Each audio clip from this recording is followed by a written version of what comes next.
ఈ లిరిక్స్ వినండి. నిన్ను నువ్వు నమ్మి ముందుకు సాగు, చరితగా మారే స్థాయికి ఎదుగు,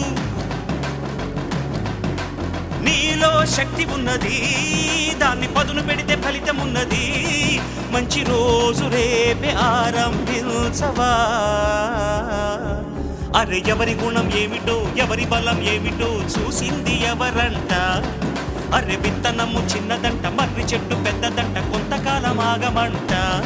ఈ పాటలో ఉన్న లిరిక్స్ నిజంగా నా కోసమే రాశారేమో అనిపిస్తుంది. నిజంగా నన్ను నేను నమ్మి వెళ్ళాలి గానీ ఇంతవరకు ఒకరిని నమ్మి వెళ్ళాను. ఇప్పటి నుంచి తెలుస్తుంది నవీన్ అంటే ఏంటో. ఇది నేను పొగరుతో చెప్పట్లేదు, నా మీద నాకున్న నమ్మకంతో చెప్తున్నాను. నేను నమ్మేది ఒకటే, నీ బాధ ఎవరికీ కనిపించదు, నీ మాట మాత్రమే వినిపిస్తుంది. నీకు 100 మంది పనికొస్తున్నారు లేదు తెలియదు కానీ నువ్వు మాత్రం 100 మందికి పనికొస్తున్నావు అని నాకు అనిపిస్తుంది. జింకా హోమ్ థియేటర్స్ అంటే మాది కాదు మనది. థ్యాంక్ యూ అండి.